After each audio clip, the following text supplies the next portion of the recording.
الرحمن الرحيم. السلام عليكم ورحمة الله وبركاته. الحمد لله رب العالمين وبه نستعين. أشهد أن لا إله إلا الله وأشهد أن سيدنا محمدا عبده ورسوله.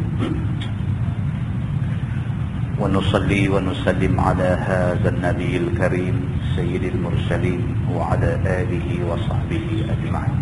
أما بعد.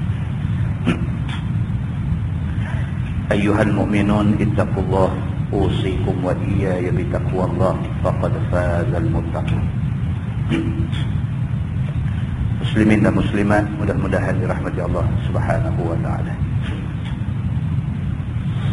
Di dalam sebuah hadis riwayat daripada Sa'ad bin Abi Waqqas radhiyallahu anhu, kata dia, kunna ma'an Nabi sallallahu alaihi wasallam sittata nafar. Faqala al-musyrikuna lin-nabi sallallahu alaihi wasallam, utrud haula la yajtari'una 'alaina. وكنت أنا وابن مسعود ورجل من خذيل وبلال ورجلان لست أسميهما. فوقع في نفس رسول الله صلى الله عليه وسلم ما شاء الله أن يقع. فحدث نفسه فأنزل الله تعالى أعوذ بالله من الشيطان الرجيم ولا تطرد الذين يدعون ربهم بالغداة والعشي يريدون وجهه. صدق الله العظيم أو كما قال. Hadis sahih riwayat Imam Muslim. Seorang sahabat Nabi, nama dia Sa'ad bin Malik, ataupun lebih dikenali dengan nama Sa'ad bin Abi Waqqas radhiyallahu anhu. Kata dia, satu hari kami 6 orang duduk bersama dengan Nabi sallallahu alaihi wasallam.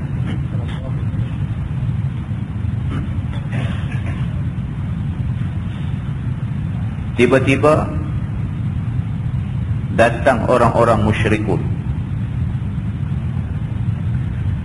Kata mereka ni kepada Nabi sallallahu alaihi wasallam, utrud haula. Kata puak kafir musyrikin ni, mereka kata dekat Nabi, utrud haula. Dia kata, pi halau ni mereka ni. Nabi duduk bersama dengan 6 orang sahabat. Bila mai orang-orang kafir musyrikin ni, dia pemain, dia nak jumpa Nabi sallallahu alaihi wasallam saja. Nak jumpa Nabi saja. Hak 6 ni depa tak nak. Maka depa kata dekat Nabi, utrud haula. Kami nak bercakap dengan hang, hak 6 ni halau pi kelas. La yajtari'una 'alaina. Kami tak mau depa ni esok tunjuk korang ajak kat kami. Wa kuntu ana, kata Sa'ad bin Abi Waqqas, yang 6 orang itu ialah ana, dia kata dia sendiri, wa ibn Mas'ud, Abdullah bin Mas'ud 2, wa rajulun min Huzail, dan seorang laki-laki daripada Huzail, daripada kabilah Huzail 3, wa Bilal, dan yang keempatnya Bilal, wa rajulani lastu usammihima, dan ada 2 orang laki-laki aku tak payah sebut nama. Dia kata ni 6 orang duduk dengan Nabi. Kemudian mai orang-orang besar Quraisy ni, mai dengan sombongnya mereka nak bercakap dengan Nabi saja, lain daripada Nabi. Hak 6 orang ni halau pi balik pun. Sombonglah. Pasal apa? Pasal hak 6 orang ni bukan orang-orang yang macam mereka, bukan orang kaya macam mereka. Sa'ad bin Abi Waqqas bukan orang kaya. Abdullah bin Mas'ud juga bukan orang kaya. laki-laki daripada kabilah Huzail, bukan orang kaya. Bilal, bukan setakat tak kaya, bahkan miskin, tak ada apa. Dan 2 orang laki-laki, Sa'ad bin Abi Waqqas kata, aku tak payah sebut nama, kalau sebut pun hampa tak pernah dengar nama mereka ni. Maknanya 6 orang ni bukanlah 6 orang yang hebat-hebat, 6 orang yang tak dinilai oleh masyarakat dengan nilai kebendaan.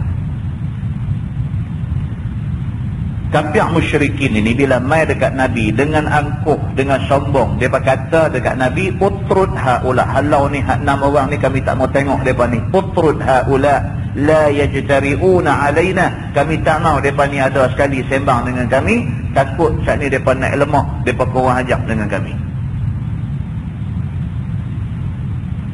Fawaqa'a fi nafsi Rasulillah sallallahu alaihi wasallam ma syaa Allah an yaqa'. Fahaddatha nafsah. Kata Sa'ad bin Abi Waqqas, perbuatan orang kafir musyrikin mai hina sahabat Nabi di depan Nabi ini betul-betul menyebabkan Nabi cukup terasa. Itu maksud dia, fawaqa'a fi nafsi Rasulillah, maka telah menyebabkan terasa pada hati Nabi sallallahu alaihi wasallam. Fahaddatha nafsah, bahkan Nabi rasa jiwa dia terusik sungguh dengan sikap orang Yahudi yang angkuh sombong ni. Serentak dengan itu, fa'anzalallahu ta'ala, Allah turun satu ayat kepada Nabi, ayat 52 daripada surah Al-An'am. A'udzubillahi minasyaitanirrajim. Wala taqrudil ladzina yad'una rabbahum bil ghadati wal 'ashi yuriduna wajhah. Maksud dia, Allah berfirman, janganlah kamu halau orang-orang yang nak menyeru Tuhan mereka, sama ada pagi ataupun petang. Mereka ini tidak harap lain melainkan mereka harap keredaan Allah Subhanahu wa ta'ala. Jadi Tuhan turun ayat ni dekat Nabi, nak beritahu dekat Nabi bahawa sahabat-sahabat Nabi yang 6 orang yang dipandang hina oleh kafir musyrik itu adalah orang-orang yang mulia di sisi Allah Subhanahu wa ta'ala. Muslimin dan muslimat yang dirahmati Allah sekalian, daripada hadis itu dapat kita faham bahawa Islam tak suka kita tunjuk sombong, apatah lagi kepada orang yang miskin, yang susah.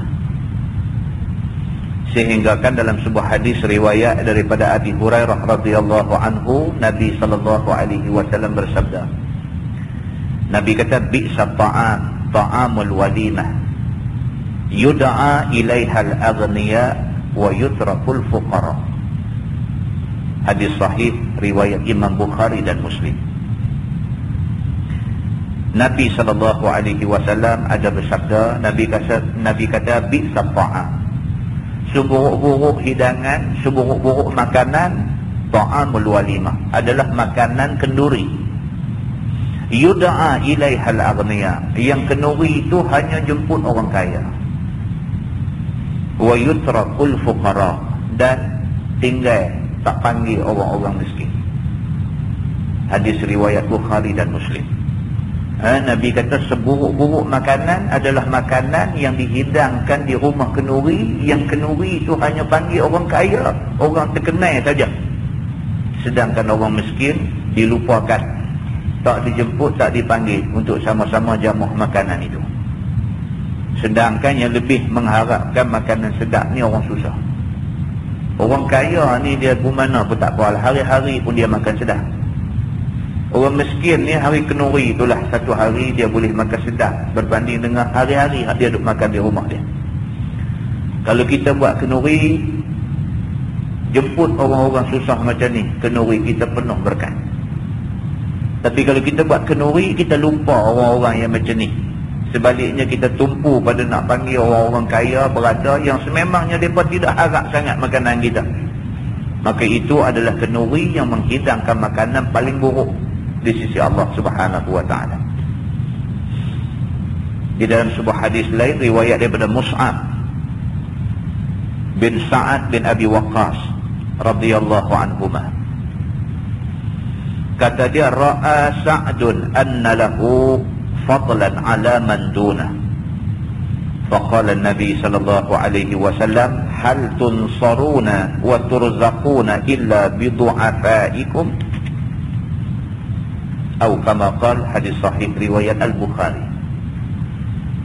Nabi sallallahu alaihi wasallam bersabda, Sa'ad bin Abi Waqqas, anak kepada Sa'ad bin Abi Waqqas, nama dia Mus'ab. Mus'ab anak kepada Sa'ad bin Abi Waqqas, dia menceritakan, dia kata bapa dia Sa'ad bin Abi Waqqas ini pernah sekali itu dia rasa macam dia lebih pada orang lain. Bapa kepada Mus'ab, nama dia Sa'ad bin Abi Waqqas. Tuan-tuan, Sa'ad bin Abi Waqqas ni salah seorang daripada sahabat Nabi yang dijamin syurga tanpa hisab. Ini Sa'ad bin Abi Waqqas ini, ataupun nama sebenar dia Sa'ad bin Malik. Sa'ad bin Abi Waqqas ini, anak dia kata pada satu hari dia rasa dia ni ada lebih daripada orang yang di bawah dia. Dia rasa dia ada lebih sikit pada orang. Dia berasa macam tu. Manusia, tuan-tuan, manusia. Pun begitu, Sa'ad bin Abi Waqqas ini salah seorang sahabat yang dijamin syurga tanpa hisab. Tapi nama kata manusia ni kadang-kadang dia selinak masuk dalam hati, berasa lebih sikit pada orang. Berasa lebih ilmu, berasa lebih kaya, berasa lebih mulia, berasa lebih baik, berasa lebih kuat, berasa dia macam tu. Kadang-kadang dia selinak masuk dalam hati. Sa'ad bin Abi Waqqas ni pun manusia biasa. Satu hari dia terasa dalam hati dia, ra'a Sa'dun anna lahu fadlan ala man dunah. Sa'ad bin Abi Waqqas terasa dalam hati dia lebih sikit pada orang. Faqala Nabi sallallahu alaihi wasallam, Nabi sallallahu alaihi wasallam kata ke dia, Nabi kata, hal tunsaruna wa turzaquna illa bidu'afaikum. Nabi kata kat dia, Sa'ad, Nabi kata, bukankah kamu tak akan boleh pertolongan ataupun kamu tak akan dapat rezeki melainkan dengan pertolongan orang-orang dhaif yang kamu pandang rendah ni. Nabi kata kat dia begitu. Nabi kata, Sa'ad, hang bolehkah buat apa pun seorang hang? Nabi kata kat dia, tidakkah apa yang hang duk rasa lah, hang rasa senang, hang rasa selesa, hang apa yang hang duk rasa lah ni, Nabi kata, tidakkah apa yang kamu rasa lah ni hasil pertolongan orang-orang yang kamu pandang hina? Tuan-tuan, kita duduk kawasan perumahan, nak makan apa, nak beli apa, sampah kita pakai ponyok buang dalam tong sampah saja. Siapa main duk kutip sampah tu? Orang yang dalam hati kita kadang-kadang berasa mereka ni leket. Kita boleh duduk di rumah, dapat udara selesa, udara bau elok dan sebagainya, di pasal apa? Pasal pertolongan mereka ni lah. Mereka main angkut sampah di rumah kita. Kalau mereka tak angkut, busuk rumah kita. Nabi SAW apabila Sa'ad bin Abi Waqqas terasa macam tu, terasa macam dia ni terlebih mulia sikit pada orang lain, Nabi kata ke dia, Nabi kata, Sa'ad, bukankah apa yang kamu duk rasa lah, keselesaan yang kamu rasa lah adalah hasil pertolongan orang-orang yang kamu duk pandang hina ni? Kalau tak kerana mereka tolong kamu, kamu tak rasa macam yang kamu rasa lah. Bahkan Nabi SAW kata, wa turzaquna, dan kamu ni dapat rezeki juga tak banyak sikit hasil pertolongan mereka ni. Tuan-tuan, nak jadi manager-manager besar di Kelang, boleh gaji sampai belah-belah ribu tu semua tu, kalau tak ada budak-budak lepasan SPM dia kerja di Kelang, dia boleh dapat gaji belah-belah ribu. Mudahnya kita nak tunjuk macam tu lah. Dia mengaji tinggi melangit macam mana pun, kalau budak-budak hak lulus SPM tak pergi kerja Kelang, dia tak boleh apa. Hak dia duk dapat gaji sampai 25,000, 30,000 sebulan jadi manager Kelang-Kelang besar ni, hak dia duk dapat tu, Nabi kata tak banyak sikit hasil daripada pertolongan orang bawah ni. Organisasi kita, jabatan kita, tempat kerja kita, kalau dapat nama baik, dapat ISO 9002, kita dapat tu bukan kerana kita seorang, bukan one man show. Kita dapat tu pasal apa? Pasal tim yang duk ada, yang duk bantu untuk kita dapat benda tu. Rupa-rupanya benda ni Islam bagi tahu awal dah. Islam bagi tahu awal. Islam nak suruh manusia appreciate. Islam nak suruh manusia menghargai semua orang. Dan Islam tak mau ada manusia yang tak reti nak appreciate, tak reti nak menghargai orang lain. Duk berasa dia aja semua. Apa yang dia dapat ni hasil usaha dia. Islam tak mau macam tu.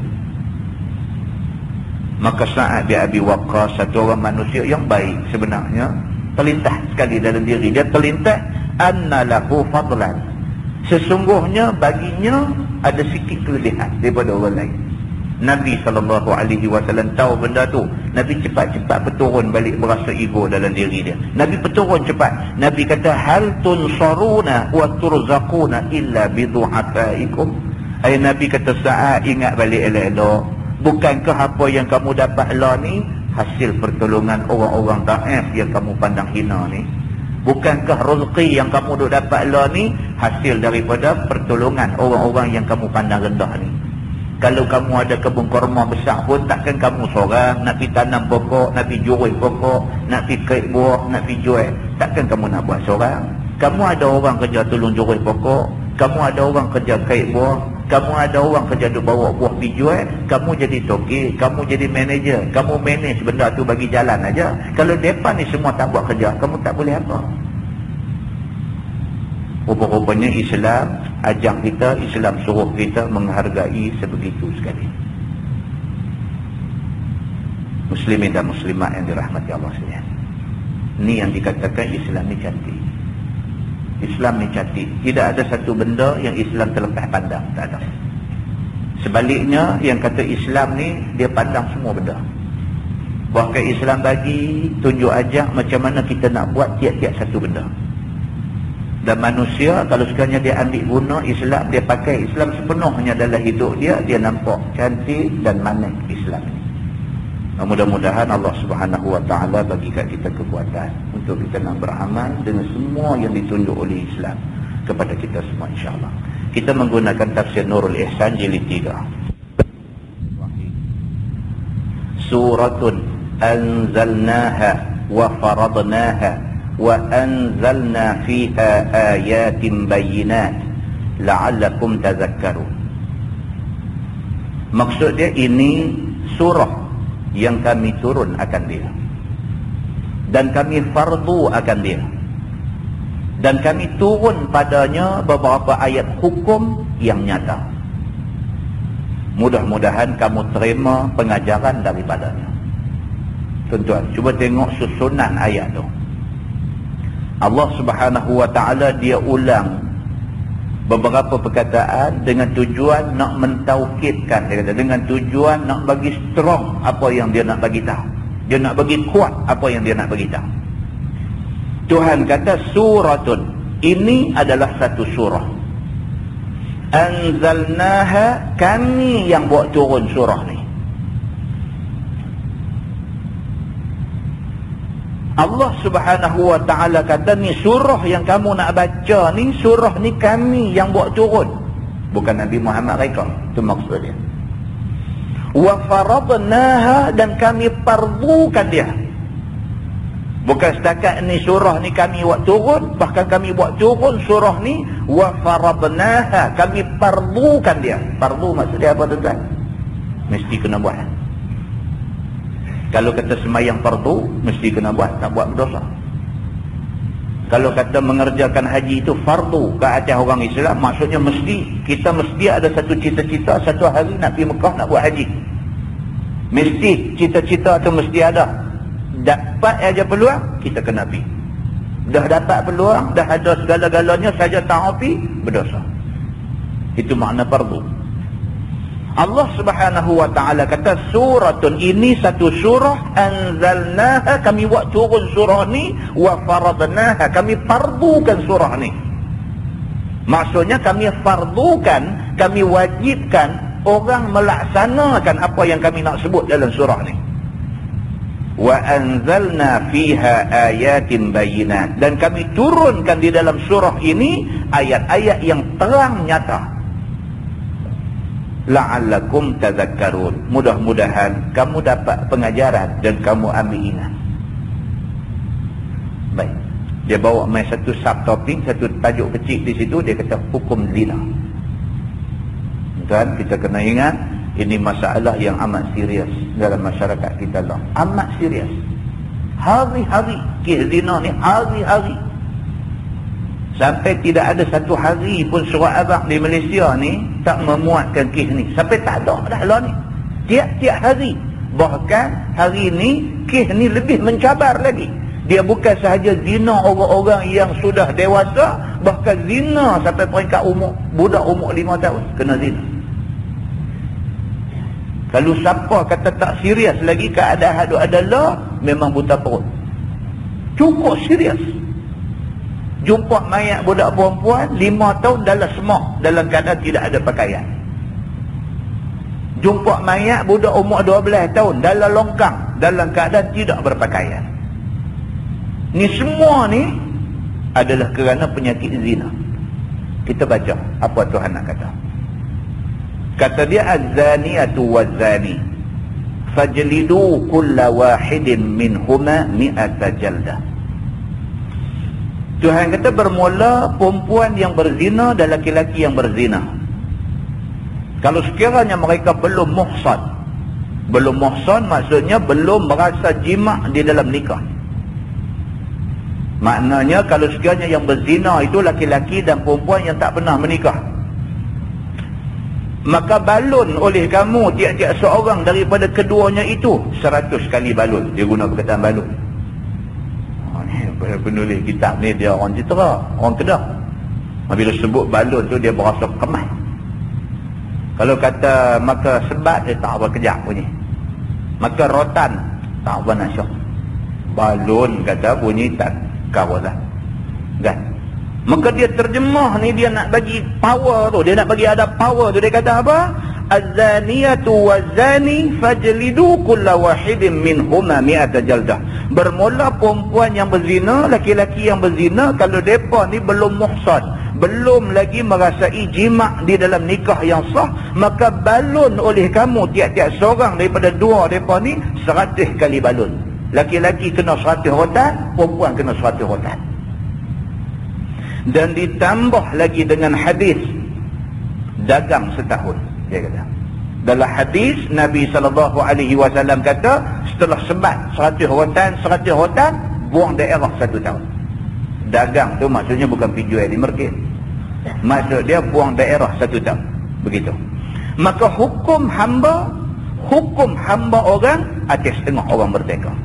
Kalau yang buat kesalahan ni hamba, bukan orang yang merdeka, hukuman dia setengah. Setengah maksud dia apa? 50 rotan. Firman Allah Subhanahu wa taala, "Wala ta'khudhukum bihima ra'fatun fi dinillah." Dan jangan ambil akan kamu oleh kesian pada menegakkan hukum agama Allah. Itu dia.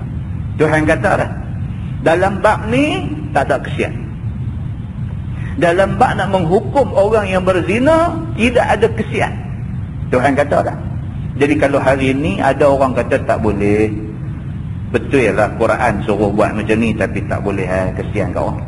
Tak boleh. Kata kesian tak boleh. Pasal apa kata kesian tak boleh? Pasal Tuhan habaq dah, wala ta'khudhukum bihima ra'fatun fi dinillah. Jangan ada di kalangan kamu ni ambil.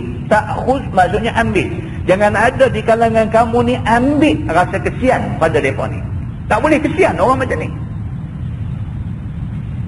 Bukan kata kes zina saja, kes curi pun sama. Kalau dalam Islam dia kata as-sariqu was-sariqatu faqta'u aydiyahuma.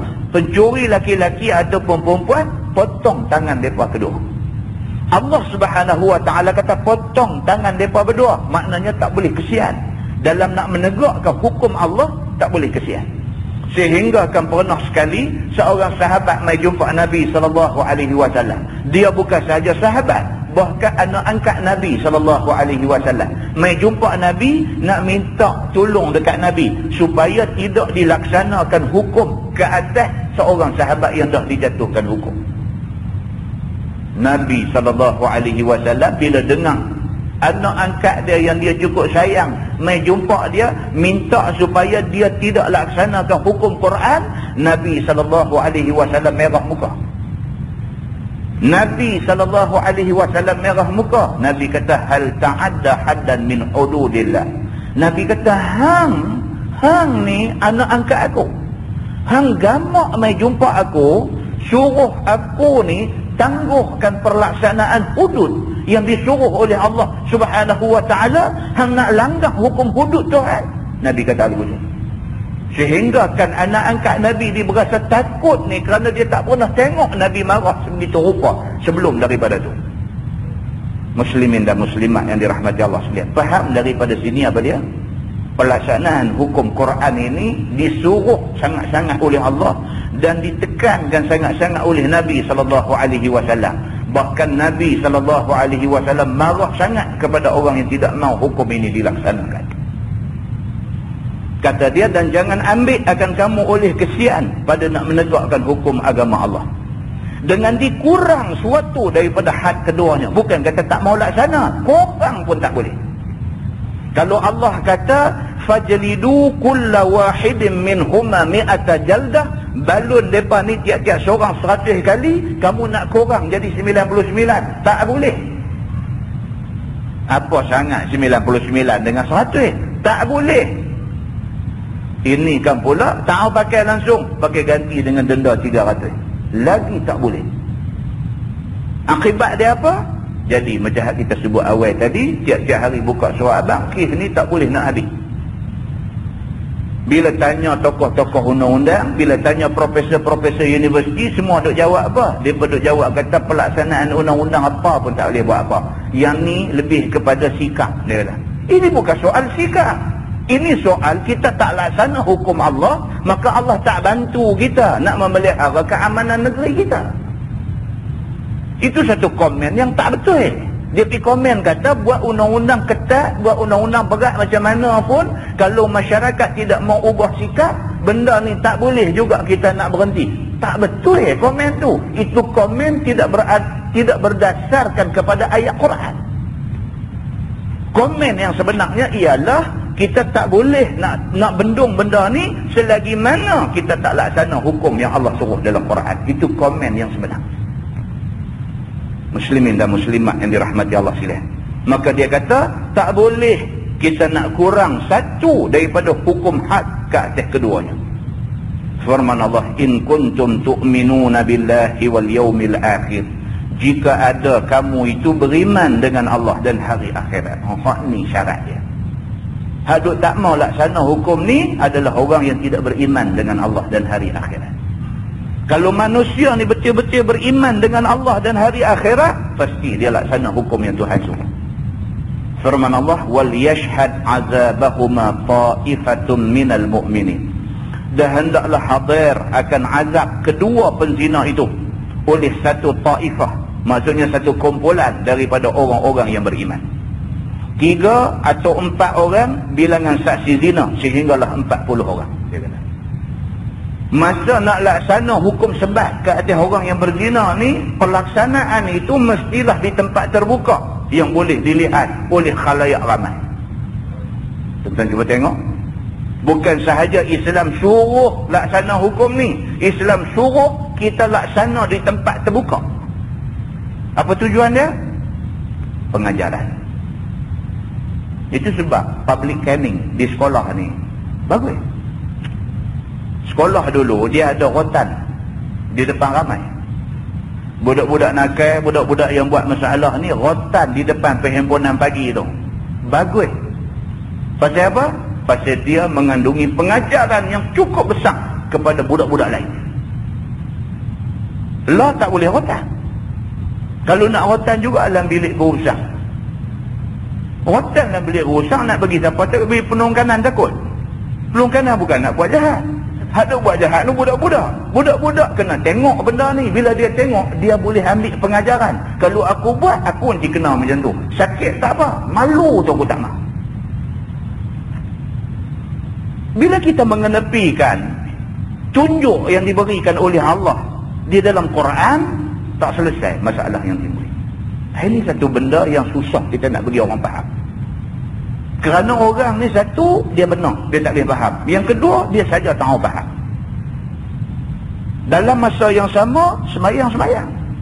Tapi dalam masa yang sama, hak Tuhan dia duk sembah, suruh dia tak buat. Ini masalah yang duk ada dalam masyarakat lah. Muslimin dan muslimat yang dirahmati Allah sekalian. Maka Allah Subhanahu wa taala kata wal yashhad azabahuma ta'ifatun minal mu'minin, maka hendaklah kamu pastikan hukuman ini dilaksanakan dan disaksikan oleh sekumpulan daripada orang yang beriman. Sekumpulan itu tak boleh kurang pada 3, dia kata. Mesti 3 atau 4. 4 itu bilangan saksi dalam kes zina, ataupun boleh pergi sampai 40 orang. Lagi ramai lagi bagus, itu maksud dia. Dan tiada wajib imam dan saksi hadir sewaktu hukum rejam itu. Dan imam, maksudnya qadhi yang menjatuhkan hukum kepada pesalah ni, dia tak semestinya berada di tempat pelaksanaan hukum. Kerana Nabi SAW suruh rejam Ma'iz dan Ghamidiyah, dan tiada Nabi hadir di situ. Pasal apa? Nabi pada zaman dia ada 2 orang kena hukum rejam. Mereka ni berzina sedangkan mereka dah berumah tangga. Maka Nabi sabitkan hukum kepada mereka ni, hukum rejam dengan batu sampai mati. Satu orang, nama dia Ma'iz, sahabat Nabi. Ma'iz ni dia ada cerita dia. Dia dah berzina, dia sengak tentang benda ni. Tapi satu hari duduk dalam kuliah Nabi, bila Nabi duduk bercakap tentang hukuman ke atas orang yang berzina, Nabi duk bercakap tentang orang yang berzina esok di akhirat, apa hukuman Allah nanti kenakan dekat dia. Dia bila duk dengar ni, dia duk takut sorang-sorang dia. Pasal dia buat benda tu. Dia duk dengar, dia duk takut, dia duk berasa habislah aku. Dia kata aku dah buat benda ni macam mana tak kesudah, balik ke rumah nak tidur tak boleh dan sebagainya. Pergi jumpa Nabi SAW. Ma'iz pergi jumpa Nabi, mengaku ke Nabi, dia kata ya Rasulullah qad zanaitu, aku berzina, dia kata. Nabi beralih pergi ke lain orang.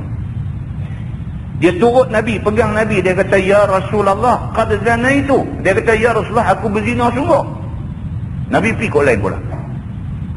Dia turut Nabi lagi, dia pergi pegang baju Nabi, dia kata ya Rasulullah qultul haq, aku cakap ni hak betul, qad zanaitu, aku berzina sungguh, dia kata. Nabi beralih ke dia, Nabi tengok muka dia, Ma'iz ni. Nabi kata kat dia, hal indaka junun? Nabi kata hang gila ke? Nabi kata, hang tahu tak ni, hang mai mengaku kata hang berzina ni boleh menyebabkan hang dikenakan hukum rejam dengan batu sampai mati. Hang tahu tak akibat yang akan timpa hang? Hang gila kan mai duk mengaku kata hang berzina? Ma'iz kata apa? Dia kata ya Rasulullah aku berzina sungguh, dia kata. Dah kata begitu tak apa. Direngkahkan hadis itu, Nabi SAW pun perintah supaya dia menjalani hukum rejam sampai mati. Ma'iz ni bila bawa pergi ke tempat tu, orang nak rejam dia, dia kena sakit, dia lari. Yang kata Ma'iz ni, dia kena ketua batu, sakit, lari. Bila lari, Nabi suruh tangkap dia. Di situlah baru datang hukum tanam sekerat pinggang ni, supaya tak boleh lari. Kemudian orang pun pakat punggang dengan ketua batu dan matilah Ma'iz dengan hukuman itu. Nabi SAW kata, orang yang berzina dan telah menjalani hukum yang macam itu, di sana tidak ada apa-apa lagi bagi dia. Dia bersih di sisi Allah Subhanahu wa ta'ala. Muslimin dan muslimat yang dirahmati Allah sekalian. Firman Allah, az-zani la yankihu illa zaniyatan aw musyrikah, waz-zaniyatu la yankihuha illa zanin aw musyrik. Bermula laki-laki yang berzina tidak menikah ia melainkan perempuan yang zaniyah, yakni perempuan yang berzina, ataupun perempuan yang musyrikah. Dan bermula perempuan zaniyah itu tidak nikah akan dia melainkan laki-laki yang zanin ataupun laki-laki yang musyrik.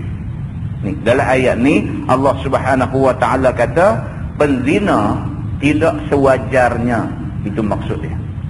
Penzina tidak sewajarnya menikah dengan orang baik, dia kata. Kalau hak berzina ni laki-laki, laki-laki ni tidak sewajarnya dapat bini orang baik. Demikian juga kalau hak berzina ni perempuan, perempuan ni tidak sewajarnya dapat laki-laki yang baik. Pasal apa? Pasal orang yang berzina ni orang yang kotor. Orang yang kotor tidak sewajarnya jadi suami isteri kepada orang yang bersih. Maksud dia macam tu. Itu sebab di sisi Imam Ahmad bin Hanbal, Imam Hanbali, Di sisi Imam Ahmad bin Hanbal, kalau sekiranya laki-laki yang berzina kahwin dengan perempuan yang bersih, nikah itu tidak sah, dia kata. Imam Hanbali, dia kata kalau laki-laki berzina kahwin dengan perempuan bersih, perempuan yang tak berzina, nikah tu tak sah, dia kata. Imam Hanbali kata macam tu. Pasal apa? Pasal Imam Hanbali berpegang kepada ayat ini. Tetapi tiga mazhab lain termasuk mazhab Syafi'i, dia kata laki-laki kalau sekiranya dia baik, dia nak kahwin dengan perempuan yang berzina, yang biasa berzina, dia boleh kahwin, nikah dia sah. Tetapi hendaklah perempuan itu bertaubat dengan taubat nasuha sebelum menikah dengan laki-laki yang baik ini. Demikian juga sebaliknya. Tapi Imam Hanbali, dia hukum nikah tak sah kalau sekiranya orang baik menikah dengan orang yang biasa berzina. Kata dia arti yang munasabah bagi tiap-tiap kedua itu. Dia kata yang munasabahnya kalau laki-laki berzina, hampir cari pasangan perempuan yang juga berzina. Baru sama hampa ni. Dua-dua pun kotor, dua-dua pun tidak bersih. Muslimin dan muslimat yang dirahmati Allah sekalian. Firman Allah, wa hurrima dzalika 'alal mu'minin. Dan diharam yang demikian itu. Yang ni nikah orang zina itu atas orang yang mukmin yang baik-baik. Serta sah nikahnya. Dia kata perbuatan orang laki-laki hak bersih pergi menikah dengan perempuan yang biasa berzina berdosa, dia kata. Tapi nikah sah. Pasal apa? Pasal hang sepatutnya orang bersih pergi cari pasangan juga orang bersih. Kalau hang orang bersih pergi cari pasangan orang yang danuk dengan perbuatan dosa zina, perbuatan hang pergi pilih hak tak elok ni berdosa, dia kata. Tapi kalau menikah juga sah, jadi laki bini juga. Maknanya apa? Itu hukuman kepada orang yang buat benda kotor, benda tak elok. Muslimin dan muslimat yang dirahmati Allah sekalian. Ayat itu dia kata turun tak kala bercita-cita seorang fakir muhajirin nak menikah dengan perempuan kaya tetapi penzina. Dan nasakh ayat itu dengan wankihul ayama, dan nikahlah olehmu akan orang yang bujang janda. Dan adapun hukum zina, orang yang sudah muhsan, maka iaitu direjam dengan anak batu yang pertengahan besar dia sampai mati. Akan orang itu ditanam sekerat seperti kelakuan Nabi rejam Ma'iz dan Ghamidiyah yang ikrar keduanya hadapan Nabi SAW dengan zina. Ini penjelasan kepada ayat tadi. Tuan-tuan muslimin dan muslimat yang dirahmati Allah sekalian. Ini hukum Islam. Dan tak boleh ada di kalangan orang Islam yang mengatakan hukum Islam ini tak bertamadun ke, hukum Islam ini tak berperi kemanusiaan ke, hukum Islam ini zalim ke. Tak boleh kata macam tu. Kerana falsafah yang ada di sebalik hukum Islam ini, dia ada 5. Dia ada 5 benda di sebalik pelaksanaan hukum Islam. Yang pertama, dia kata hifzuddin. Hukum Islam bertujuan untuk nak memelihara agama. Contohnya apa? Contohnya hukum bunuh ke atas orang yang murtad. Islam suruh macam tu. Nabi SAW bersabda dalam sebuah hadis sahih riwayat Al-Bukhari. Nabi kata man baddala dinah faqtuluh. Nabi kata barang siapa yang murtad daripada agama dia, bunuh dia. Nabi kata.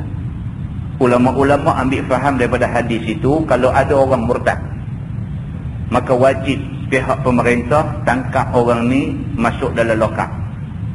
3 hari 3 malam mereka ini mesti diberi nasihat dan diberi makan minum yang cukup dan diberikan kemudahan untuk mereka nak buat apa-apa yang dipikirkan perlu.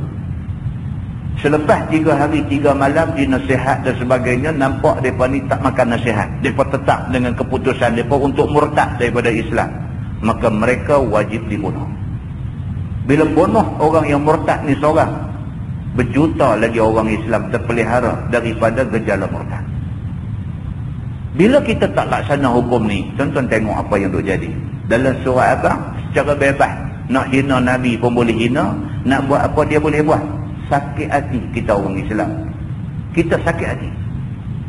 Islam, Nabi kata al-Islamu ya'lu wa la yu'la 'ala. Islam tinggi, tak ada satu agama, tak ada satu kepercayaan yang boleh menandingi ketinggian Islam. Islam yang tinggi itu tiba-tiba dihina oleh orang Islam sendiri. Bukan orang bukan Islam. Orang Islam sendiri namanya Islam, boleh tulis yang tulisan itu terang-terang menghina Islam. Islam tak mau benda macam ni dibiak berterusan. Maka Nabi SAW kata, man baddala dinah faqtuluh. Siapa yang buat kerja yang boleh menyebabkan dia murtad daripada Islam, bunuh dia. Bila bunuh dia, selamat akidah orang Islam berjuta-juta orang. Maka pengajaran yang ada di sebalik hukum Islam ini, yang pertama ialah hifzuddin. Dia nak pelihara kesucian agama. Yang kedua, hukum Islam ini bertujuan untuk hifzun nafs, bertujuan untuk nak pelihara nyawa. Maka dengan kerana itu, dalam Islam dia ada hukum qisas. Hukum qisas ialah hukum yang dikenakan ke atas orang yang bunuh orang lain tanpa sebab yang diizin oleh syarak. Saja-saja ingat nak bunuh orang, pergi bunuh orang. Saja-saja ingat nak tembak orang, pergi tembak orang. Saja-saja ingat nak pergi tikam orang, pergi tikam orang. Maka kes-kes yang seperti ini, Islam kata, walakum fil qisasi hayah ya ulil albabi la'allakum tattaqun. Tuhan kata, dan bagi kamu pada pelaksanaan hukum qisas itu hayah, kehidupan. Tuhan kata. Maksud dia apa? Kalau satu orang sudah bunuh satu orang, maka pembunuh ini wajib dibunuh. Bunuh dia seorang, orang lain tak berani bunuh orang dah. Maka terjamin kehidupan manusia lain di atas muka bumi ini. Yang ketiga, falsafahnya ialah hifzul aql, memelihara akal. Maka dengan kerana itu Islam mai dengan hukum sebat ke atas orang yang minum arak. Kerana minum arak boleh hilang akal. Bila hilang akal, 1001 benda boleh jadi. Dia boleh balik bunuh bini dia, dia boleh balik bunuh anak dia, dia boleh balik yang akhirnya menyebabkan porak-poranda rumah tangga dia. Semua ni punca daripada hilang akal. Hilang akal punca daripada minum arak. Maka Islam tak suka ada di kalangan manusia saja-saja tak menghargai akal yang Tuhan bagi ke dia. Maka wajar orang yang buat kerja sampai boleh hilang akal ni dihukum sebat 80 rotan. Hari ni minum arak, buat apa? Buat kedai lagi, buat mereka minum. Muslimin dan muslimat yang dirahmati Allah sekalian. Yang keempat, dia kata hifzun nasab, memelihara keturunan. Atas nama nak memelihara kejernihan dan kesucian keturunan manusia, Islam mai dengan hukum ke atas orang yang berzina. Mana ada satu laki-laki yang waras fikiran suka bini dia mengandung anak jantan lain? Cuba abang main. Mana ada satu laki-laki yang sehat fikiran, yang waras fikiran, dia rasa bangga isteri dia mengandung anak jantan lain? Bini dia pergi buat kerja dengan jantan lain tak mengandung pun, 10 tahun lepas tu dia tahu benda tu, dia rimuk bini dia. Manusia punya tak suka keturunan dia dicemari oleh orang lain. Tiba-tiba manusia yang sama tak suka hukum sebat ke atas orang yang berzina. Tak kepelik benda ni. Muslimin dan muslimat yang dirahmati Allah sekalian, manusia ni kalau bini dia sendiri kena, baru dia tahu. Mai satu jantan jahat manakah, perosak bini dia. Bila kena bini dia, dia kata apa? Dia kata, dapat kat aku cincang 18, dia kata. Tuhan kata tak. Tuhan kata apa? Tuhan kata dia ada hukuman dia, bukan hukum cincang. Hukum dia ialah rejam dengan batu sampai mati. Kalau sekiranya laki-laki itu laki-laki yang sudah berumah tangga. Kalau dia belum berumah tangga, sebat dia 100 kali. Manusia ni selagi benda ni tak timpa batai hidung dia, tak kena dia, tak kena keluarga dia, selagi tu dia tak kata undang-undang ni baik. Bila kena kat dia, dia mau lagi teruk daripada hak Tuhan tentu, dia mau buat dekat orang yang buat ni. Inilah sikap manusia, dia kata double standard. Pada satu waktu tak setuju dengan hukum Tuhan, pada satu waktu dia nak lebih pada Tuhan pula. Ini manusia double standard. Maka Islam bila dia kemukakan satu package undang-undang, dia mengambil kira soal hifzun nasab, iaitu memelihara nasab dan keturunan manusia. Dan yang kelima, dia kata hifzul mal. Islam mengemukakan undang-undang dengan tujuan untuk pelihara harta manusia. Tuan-tuan, nak dapat duit bukan senang, tuan-tuan. Nak dapat duit bukan senang. Ada orang kerja 24 jam sehari baru dapat RM20. Nak dapat duit bukan senang. Tiba-tiba senang-senang kawak naik ambil duit atas rumah kita. Maka Islam nak pelihara hasil yang kita dapat daripada titik peluh kita. Islam nak pelihara ni hasil yang kita usaha dengan tulang tak kerat kita ni. Kalau ada orang naik senang-senang ambil duit kita, potong sahaja tangan orang yang buat kerja ni. Muslimin dan muslimat yang dirahmati Allah sekalian, ini hukum Islam. Kita kalau kita belajar, kalau kita mengaji, kalau kita buka minda kita berfikir secara waras. Tak ada sebab untuk kita nak lawan hukum Allah Subhanahu wa taala. Muslimin dan muslimat yang dirahmati Allah sekalian, dia masuk pula satu tajuk kecil, dia kata qazaf. Qazaf itu bahasa Arab, maksud qazaf ialah tuduh. Qazaf maksud dia tuduh. Di bawah undang-undang hudud dia ada satu dia panggil haddul qazaf, iaitu hukum hudud yang dikenakan kepada orang yang menuduh orang lain buat jahat sedangkan dia tidak ada bukti. Baik.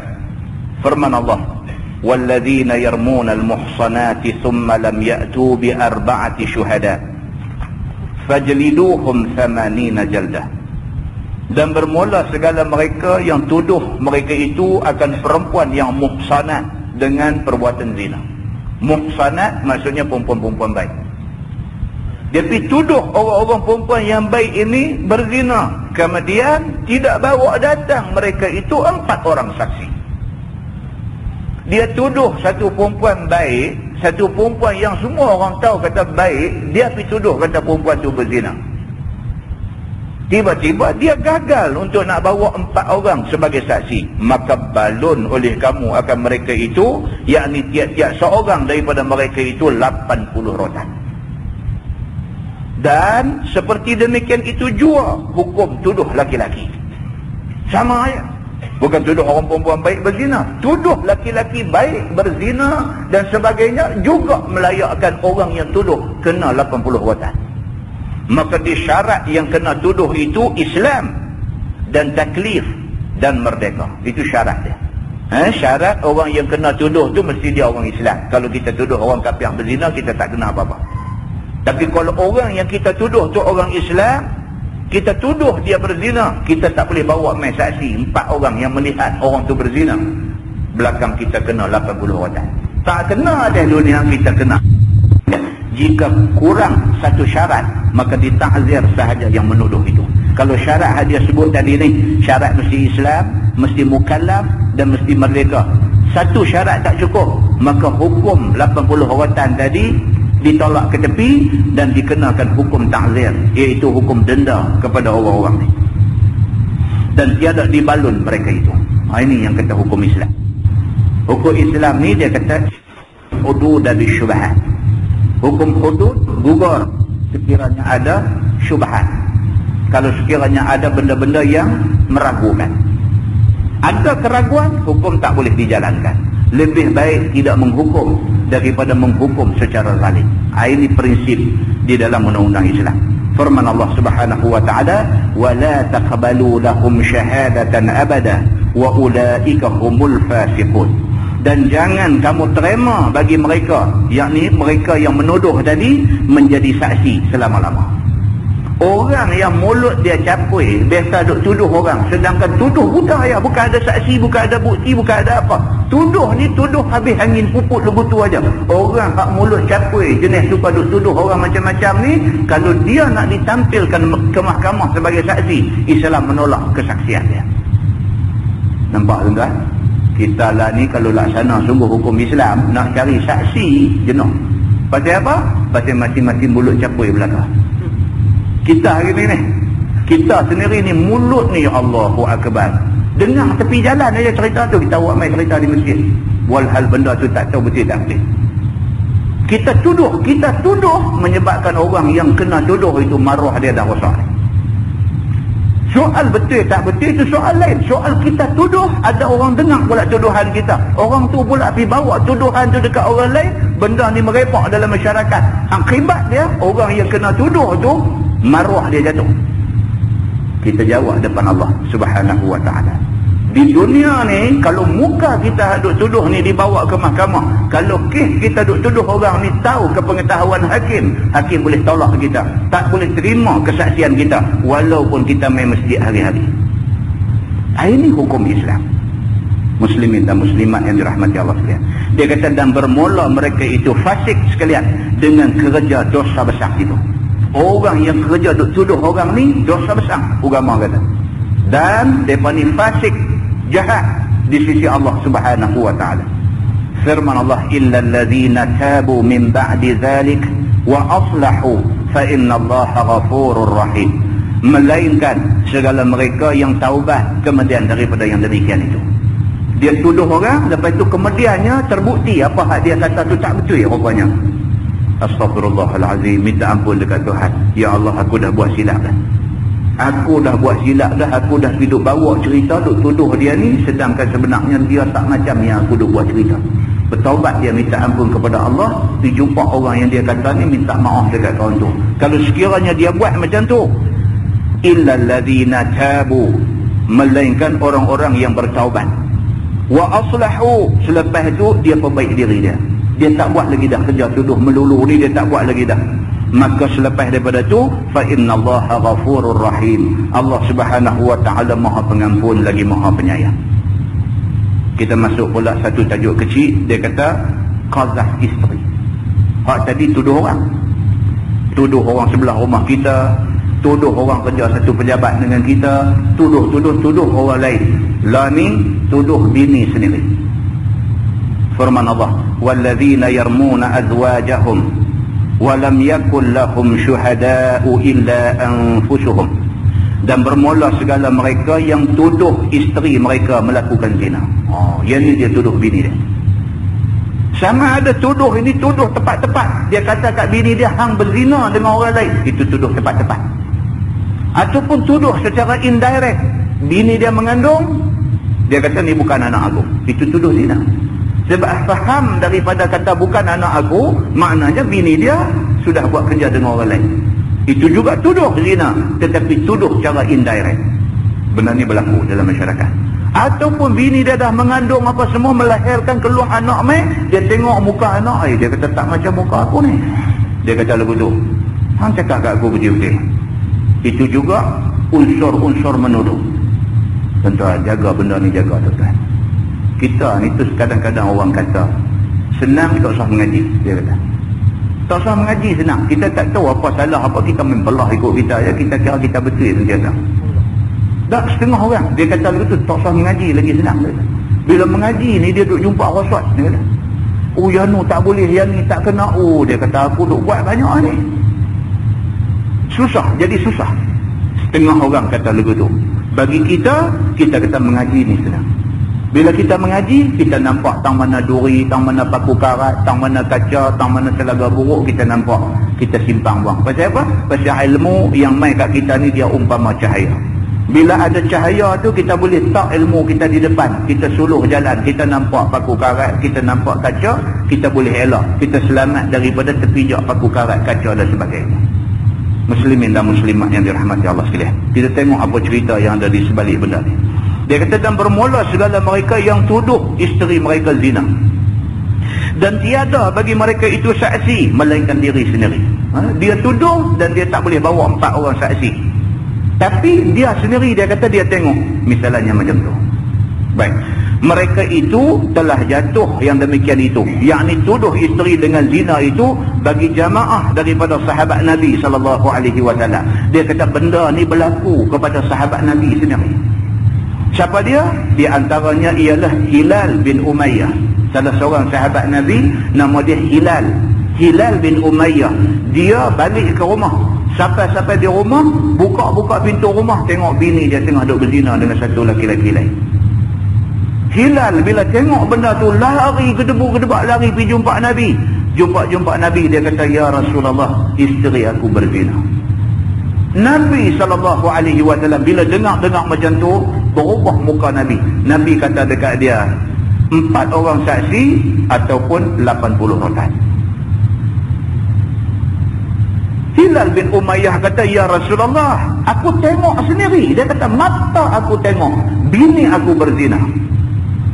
Nabi kata kat dia, 4 orang saksi atau 80 orang. Hilal kata, ya Rasulullah, dia kata, aku cakap betul. Dia kata, aku tengok sendiri satu laki-laki tu atas perut bini aku. Dia kata. Nabi kata dekat dia, Hilal, 4 orang saksi atau 80 orang. Nabi dia stick, dia lekat, dia pegang kepada undang-undang Islam. Hang buat main 4 orang saksi yang melihat benda ni, kalau tidak aku sebat hang 80 orang.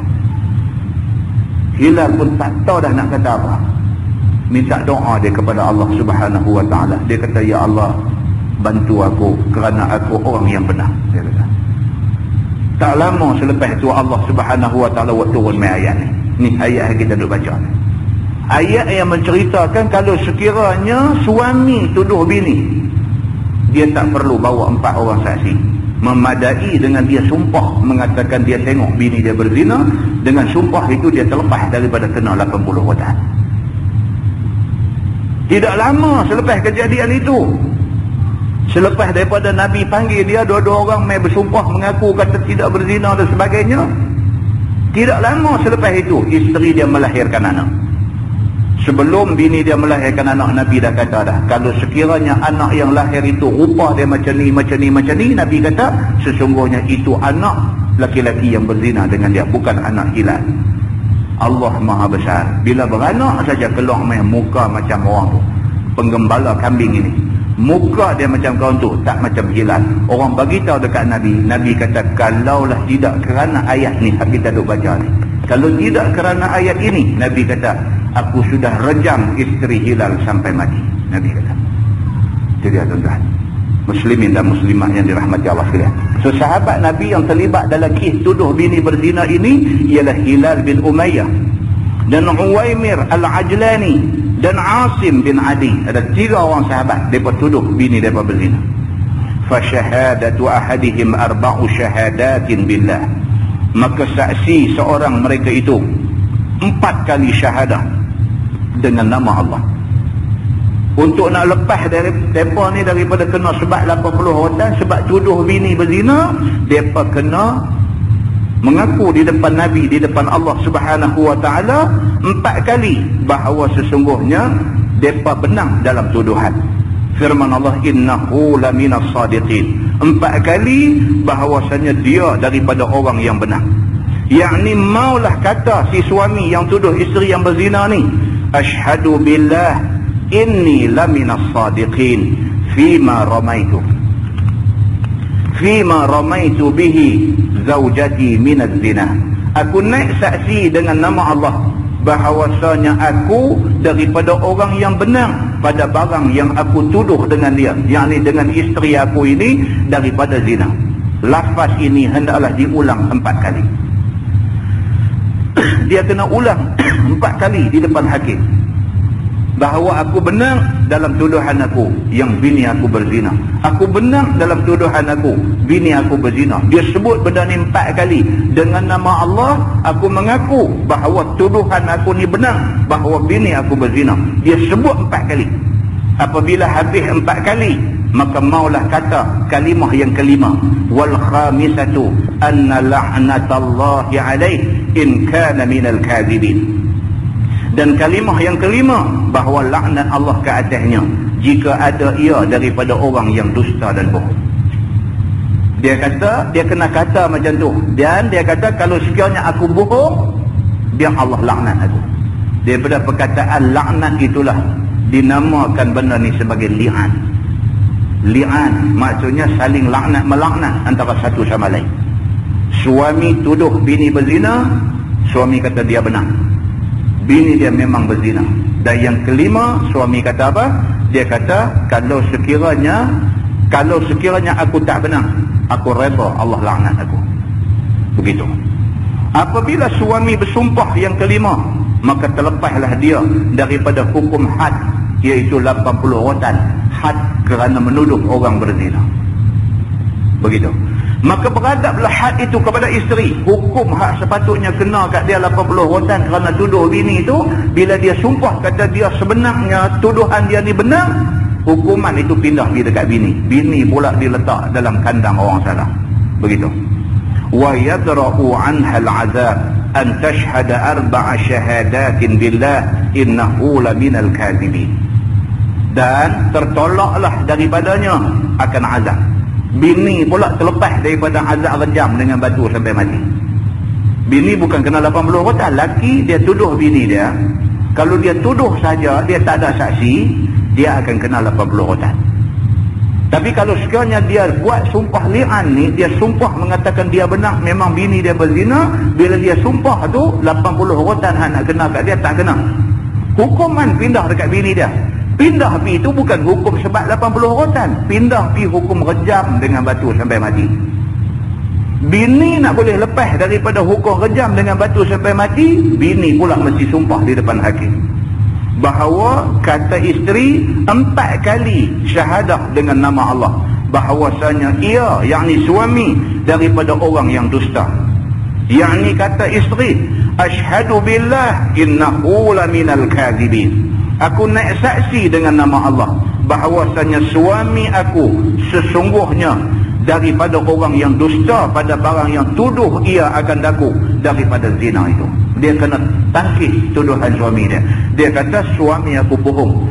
Dengan nama Allah suami aku bohong. Dengan nama Allah suami aku bohong. Dengan nama Allah suami aku bohong. Dia kena ulang 4 kali. Wal khamisata anna ghadaballahi 'alaiha in kana minas sadiqin. Dan kalimah yang kelima, isteri mesti kata bahawasanya murka Allah kena ke atas aku jika adalah suami aku itu daripada orang yang benar pada barang yang tuduh ia akan daku dengan zina. Dia kata kalau suami saya benar, saya tipu, saya sanggup Allah Subhanahu wa taala murka saya. Dia kata begitu. Maka apabila selesai isteri daripada kalimah yang kelima, dihukum tercerai kedua-duanya selama-lamanya. Akibat daripada li'an, suami isteri ini tercerai, tak boleh menikah dah. Cina buta ke, Hindu buta ke, siapa buta ke, tak boleh menikah sampai bila-bila dah. Ini akibat daripada sumpah li'an. Nak menikah apa? Hang satu suami gamak tuduh bini hang berzina.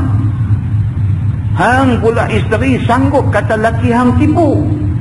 Lepas pada tu hampa nak baik balik, nak jadi suami isteri, tak nampak jalan hampa boleh baik. Kerana hampa sanggup saling laknat melaknat di antara satu sama lain. Maka akibat daripada sanggup sumpah li'an, suami isteri tercerai, dan cerai ni sampai bila-bila. Firman Allah Subhanahu wa taala, walaula fadlullahi alaikum wa rahmatuhu wa anna Allaha tawwabun hakim. Dan jika tiada kurnia Allah atas kamu dan rahmatnya, dan bahawa Allah Ta'ala Tuhan yang terima taubat pada melepas azab tuduh laki isteri dengan li'an itu, nescaya nyata bagi Allah akan yang sebenar pada tuduh dan sebenarnya melakukan zina dan menyegerakan dengan seksanya. Itu dia.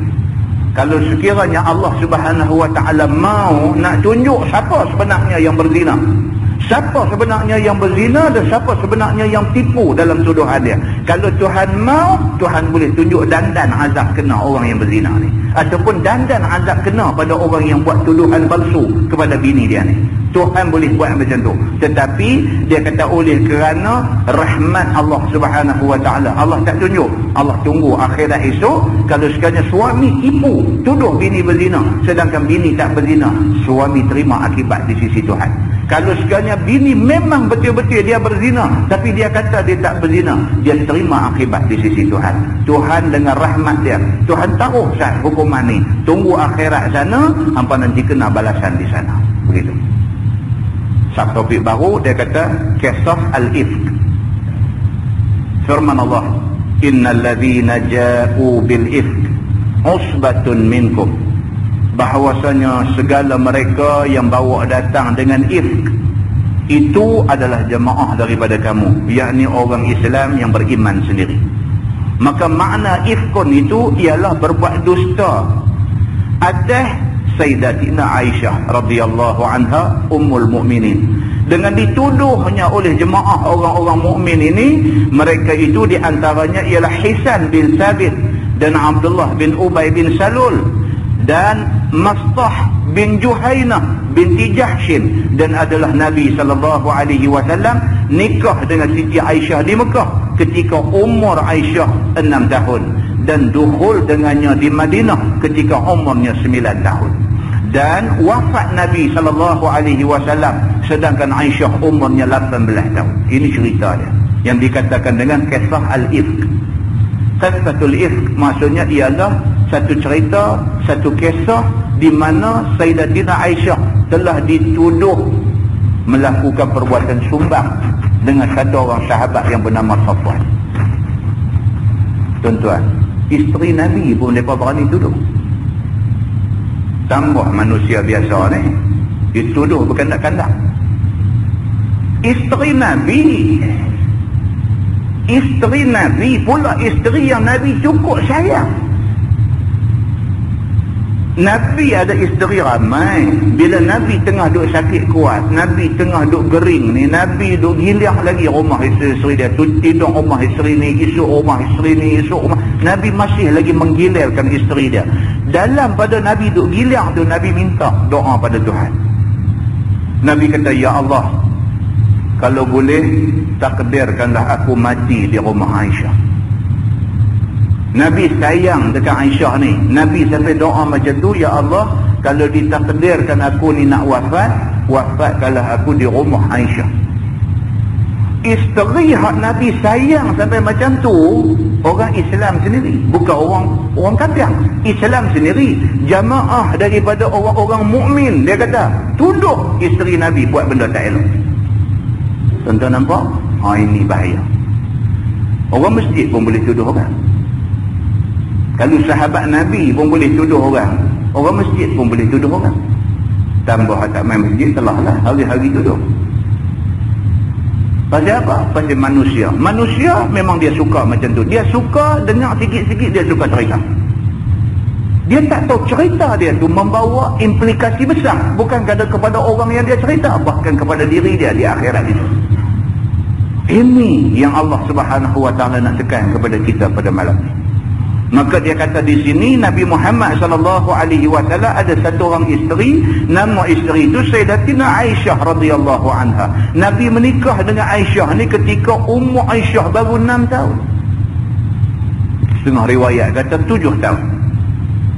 Kemudian Nabi SAW dukhul maksudnya duduk sama dan tidur sekali dengan Aisyah ketika Aisyah berumur 9 tahun. Menikah masa di Mekah. Hijrah naik ke Madinah, dah di Madinah dah 3 tahun kemudian baru Nabi SAW duduk macam suami isteri dengan Aisyah. Nabi SAW wafat umur 63 tahun, Aisyah baru umur 18 pada masa Nabi wafat. Firman Allah, la tahsabuhu syarran lakum bal huwa khairul lakum. Janganlah kamu sangka wahai segala orang yang beriman akan dia jahat bagi kamu. Tuhan kata jangan duk ingat bini Nabi, isteri Nabi jahat. Jangan duk ingat macam tu. Tetapi iaitu baik bagi kamu. Aisyah isteri Nabi ni orang baik. Tak sepatutnya kamu duk ingat dia jahat. Beri pahala akan kamu oleh Allah dengan dia. Dan menzahir dia akan kelepasan Siti Aisyah itu. Dan mereka yang datang sertanya daripada tuduh itu. Dengan turun 18 ayat yang berikutnya. Dia kata Allah Subhanahu Wa Taala kata Sayyidatina Aisyah ni orang baik. Bukan setakat dia orang baik, bahkan Sayyidatina Aisyah menyebabkan kita dapat banyak pahala. Maksud dia apa? Aisyah banyak meriwayatkan hadis daripada Nabi SAW. Berapa banyak hadis kita buka? An Aisyah, An Aisyah, An Aisyah. Dia banyak riwayat hadis Nabi. Pasal apa?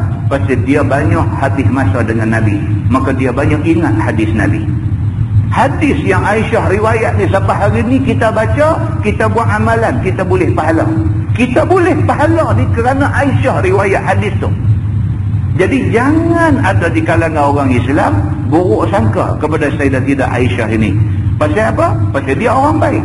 Dan yang kedua, melalui jalan dia kita mendapat banyak pahala daripada Allah Subhanahu wa taala. Begitu. Dia kata diriwayatkan. Ni dia nak kisahkan tentang Sayyidatina Aisyah. Kata Siti Aisyah, adalah aku serta Nabi SAW pada satu perang, kemudian daripada turun hukum hijab. Turun ayat hijab. Ayat memerintahkan orang perempuan tutup aurat kecuali muka dan tapak tangan. Bila turun ayat ni, tak lama lepas turun ayat ni, ada satu peperangan berlaku. Nabi pergi perang, Nabi bawa Aisyah pergi sama. Nabi memang tiap-tiap kali nak turun perang, cabut undi. Nabi isteri ramai, tiap-tiap kali nak turun pergi perang ataupun Nabi nak bermusafir ke mana-mana, Nabi bawa isteri. Dan Nabi akan suruh isteri-isteri dia ni cabut undi. Siapa dapat ke dia, dia boleh ikut Nabi untuk sama-sama musafir.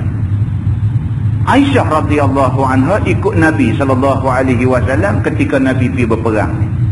Maka tak kala selesai dia daripadanya, selesai daripada perang dan balik dia, hampir dengan Madinah, lalu berhenti. Dah nak balik dah daripada perang, dalam perjalanan balik nak balik ke Madinah, sampai di satu tempat tak jauh dah dengan Madinah, rombongan Nabi ini berhenti. Dan kemudian beri ketahui ia mau berjalan malam balik. Kemudian Nabi kata, kita berhenti saat malam saat ni, kita bergerak balik, kita akan bertolak pada waktu malam untuk balik ke Madinah. Maka aku pergi qadha hajat. Sayyidatina Aisyah kata, dah ambil kesempatan berhenti rehat ni, dia berasa nak buang air, dia pun pergi nak buang air. Dan aku balik tempat duduk, maka tiba-tiba marjan aku putih di tempat qadha hajat. Dia kata dah selesai qadha hajat, aku balik pergi ke tempat aku tadi ni. Balik-balik sedang marjan. Marjan ni rantai batu ni, rantai batu permata ni, lu'lu' wal marjan, dia kata ni batu permata ni. Rantai dia putih. Allah, tengok-tengok tak ada dah, jatuh di tempat dia pergi buang air tadi. Begitu.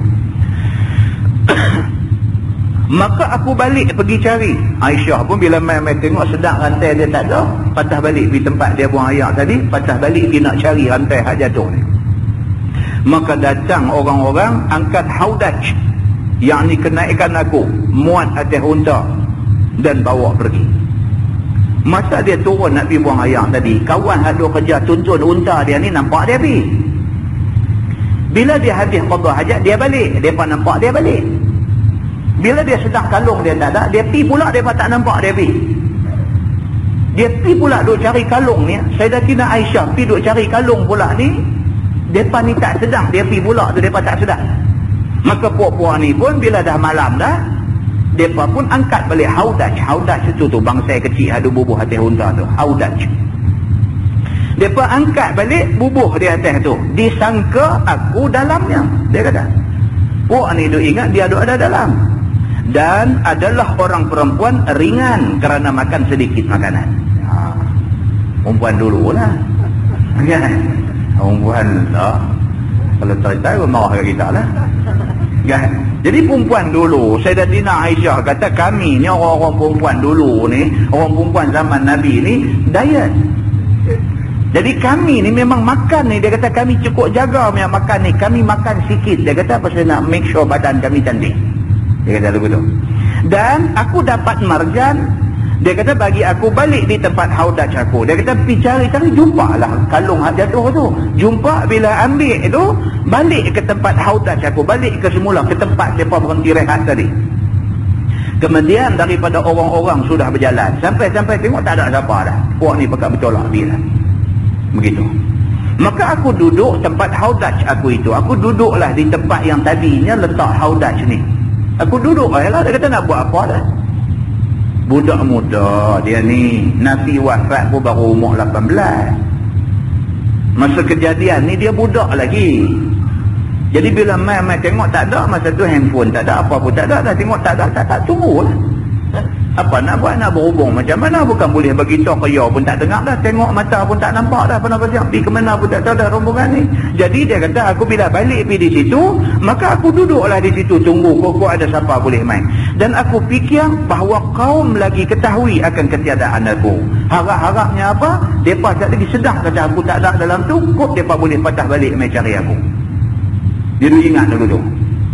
Tak baguslah lagu tu. Kalau kita pun pergi supermarket besar tang mana ke, bawa anak kita pergi, tentu hilang bila ni. Kalau kita duk cari dia, dia duk cari kita lah, payah. Tapi kalau dia cerdik, dah hilang, dia tunggu macam tu. Kita ni bila kita sedang dia tak ada, kita akan patah balik main tempat yang kita lalu tadi. Kalau dia tunggu, cantik lah. Kalau kita patah balik main, dia lagu duk pusing kot tu, kita pergi pusing kot tu, dia lagu duk main kot ni, lama-lama tak semayang marik dengan kita dengan dia sekali. Sayyidatina Aisyah ni orang cerdik. Bila dah tengok orang tinggal dia, tunggu situ. Tunggu dengan harapan mereka sedang kata dia tak ada saat lagi, harap-harap mereka patah balik mai cari. Maka mereka itu balik cari aku, harap-harap macam tu. Maka mengalah akan daku oleh mata aku. Terlena, dia kata. Kata budak-budak lagi masa tu. Dalam keadaan tak ada siapa duduk seorang tu boleh lena. Ini kata budak-budak. Jadi tuan-tuan boleh buka Sahih Bukhari, ada cerita tentang Aisyah ni. Dia budak-budak. Pernah sekali. Ni hadis ni juga, hadis tentang fitnatul ifki ni juga. Dah dipanjang ni, dia akan cerita ringkas ya kat kita. Cerita panjang lagi dalam hadis tu, dia cerita dah lepas dah cerita ni jadi fitnah besar dekat dia balik duduk rumah dia dan sebagainya. Mak dia duk pujuk dia.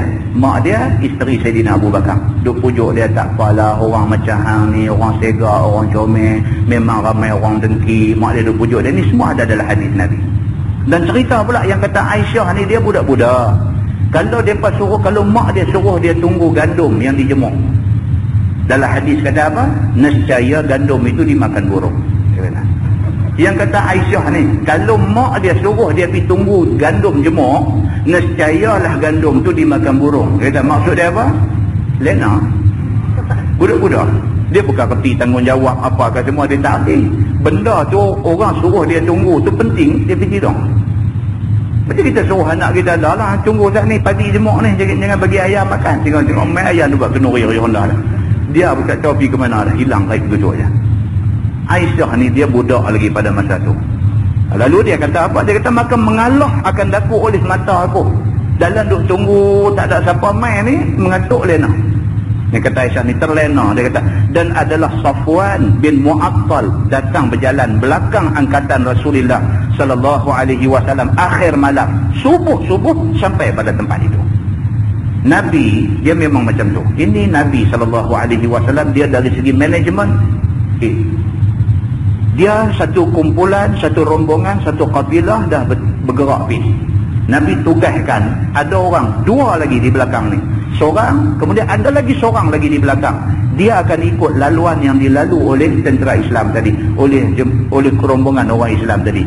Kalau ada benda-benda apa tertinggal, tercicir dan sebagainya, orang yang ikut belakang akan kutip balik di ke sana. Kalau dia ni tak nampak, satu orang lagi nanti ikut di belakang. Dia ada dua orang nanti follow di belakang tiap-tiap rombongan. Ini Nabi sallallahu alaihi wasallam. Perancangan cukup bijak. Yang kata Nabi. Maka dalam kes ni, orang yang ikut immediate di belakang rombongan ni ialah Safwan, sahabat Nabi.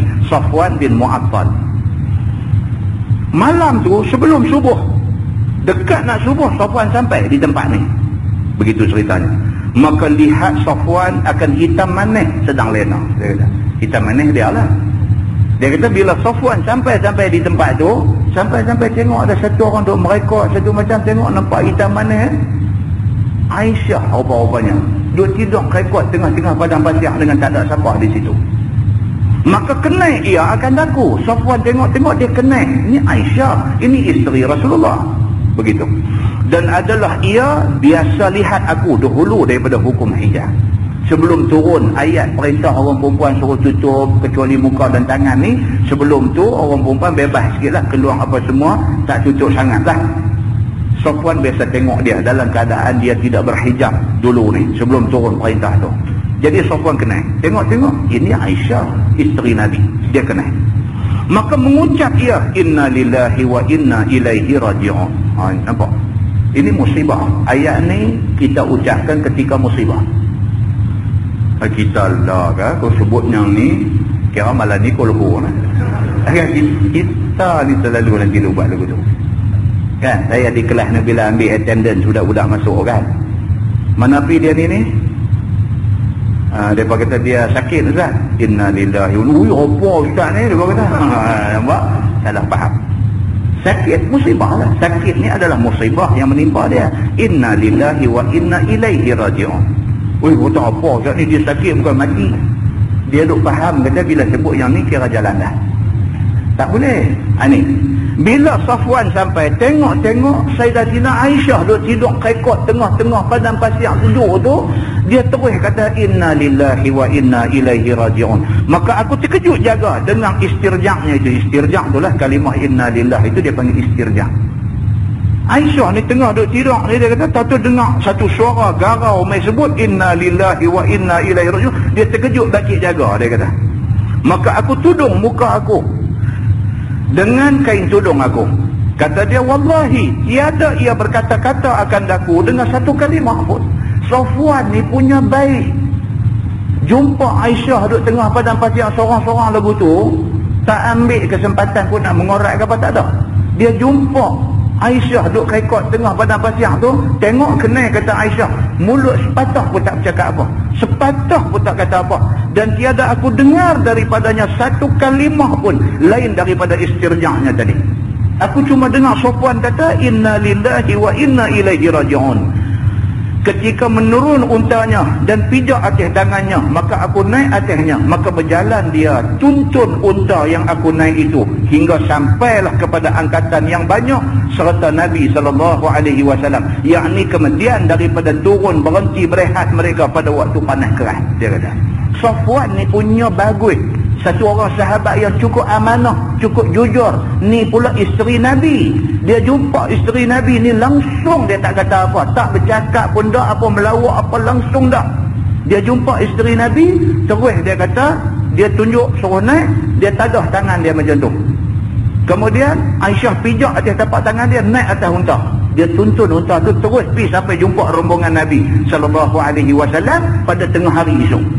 Rombongan Nabi berhenti tengah hari, berhenti di tengah-tengah panas keras tu, berhenti di situ sampai Safwan dengan Sayyidatina Aisyah ni. Setelah pagi, dia kata maka binasalah mereka yang binasa dengan tuduh aku. Dia kata adalah yang bawa jadi besar cerita tu ialah Abdullah bin Ubay bin Salul. Ini adalah hadis riwayat daripada Syaikhan. Syaikhan maksudnya Bukhari dan Muslim. Itu dia. Dia kata binasalah orang-orang yang fitnah aku, sedangkan aku langsung tak buat apa. Dia kata bahkan Safwan yang dia tuduh kata buat jahat dengan aku ni, sepatah pun tak cakap dengan aku. Bahkan Safwan mai sebut inna lillahi wa inna ilaihi raji'un, suruh tapak tangan, suruh aku pijak untuk nak naik di atas unta, terus tuntun unta balik pergi sampai dekat Nabi, serah isteri Nabi dekat Nabi. Tu saja yang Safwan buat. Tiba-tiba cerita pergi jadi besar sampai bukan-bukan dah orang duk cakap dalam masyarakat, sampai ke peringkat orang kata Safwan telah buat jahat dengan isteri Nabi Muhammad. Nampak? Benda tu kecil aja, kemudian dia sudah jadi satu isu yang seolah-olah teruk sangat Safwan dengan Sayyidatina Aisyah ini.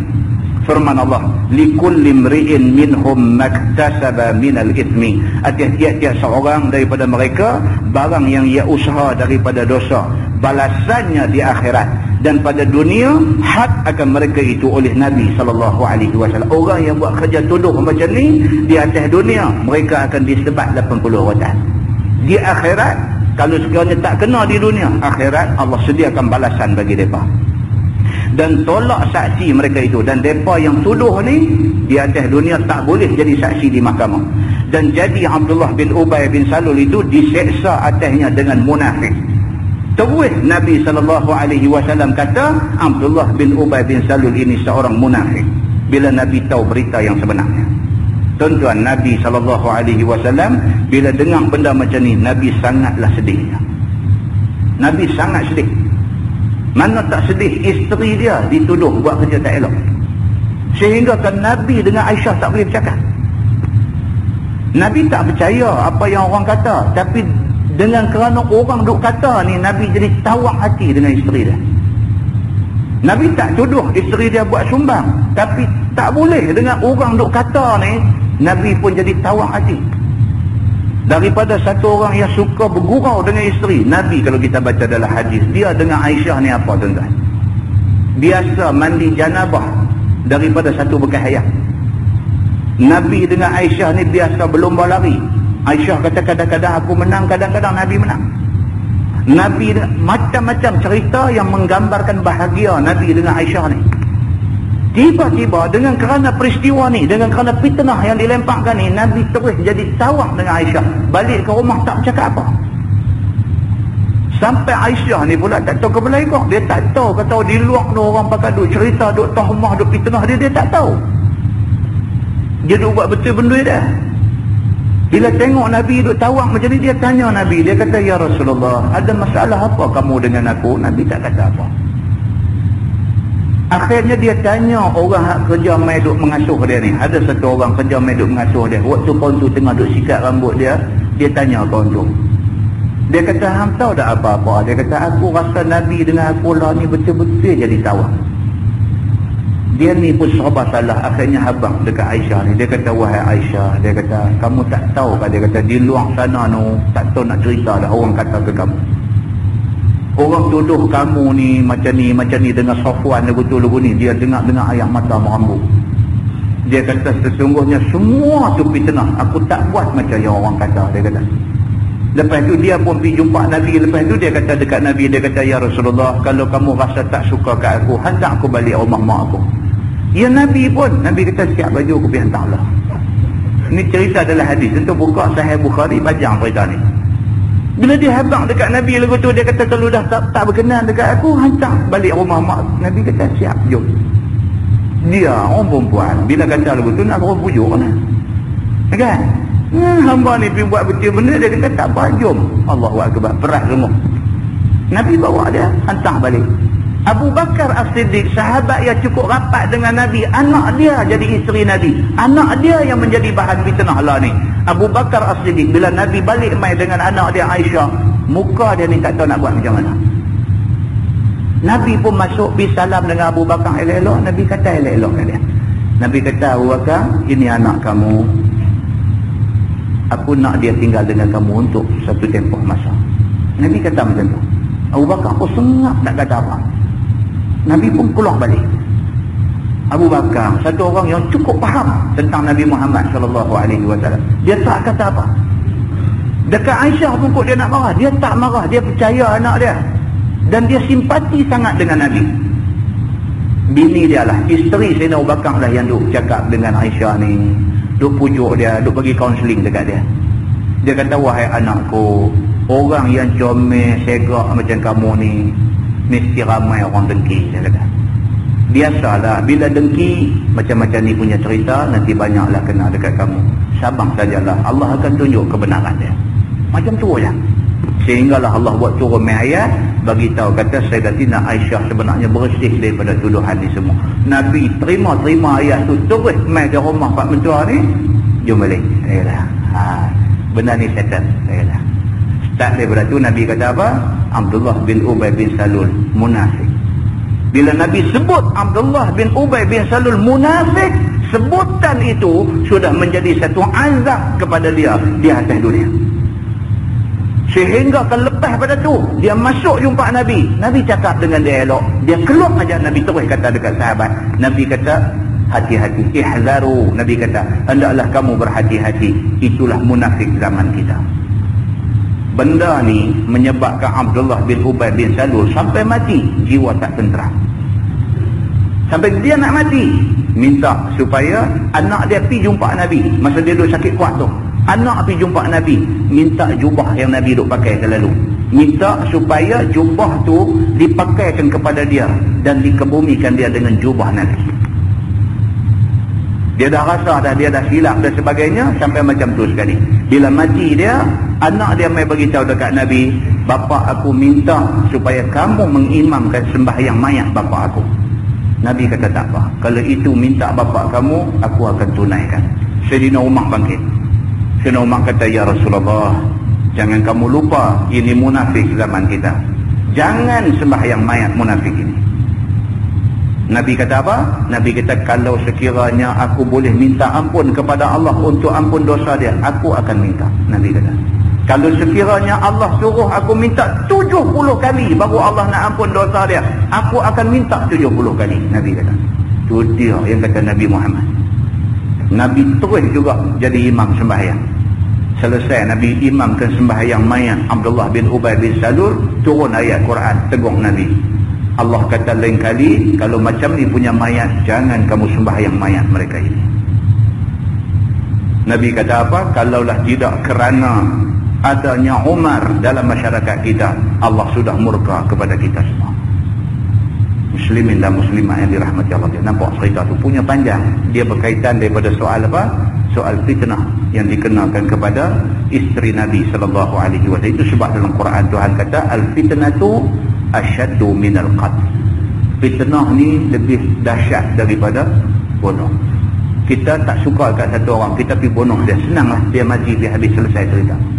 Tapi kita tak suka kat dia, kita tabung fitnah dekat dia, dia merana akibat daripada fitnah kita. Dia merana atas dunia, kita merana di akhirat. Ini benda yang nak diingatkan oleh Allah Subhanahu wa taala kepada kita semua. Wallahu a'lam. Lepas ini kita sambung, wallazi tawalla kibrahu minhum lahu azabun azim. Dan mereka yang perbuat, yang ni beri jadi besar, gembang-gembong berita ni daripadanya, baginya azab yang besar, yakni neraka. Iaitu Abdullah bin Ubay bin Salul, kepala munafikin. Ialah yang mula buka perkara itu dan memasyhurkan perkara itu. Wallahu a'lam. Sekarang ini kita sambung sini. Kita tangguhkan dengan tasbih kafarah dan surah Al-Asr.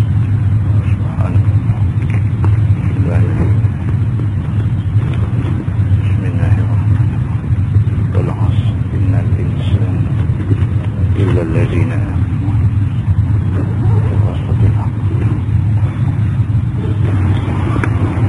اللهم صل على محمد في الأولين والآخرين وسلم. رضي الله تبارك وتعالى سادتنا أصحاب سيدنا رسول الله أجمعين.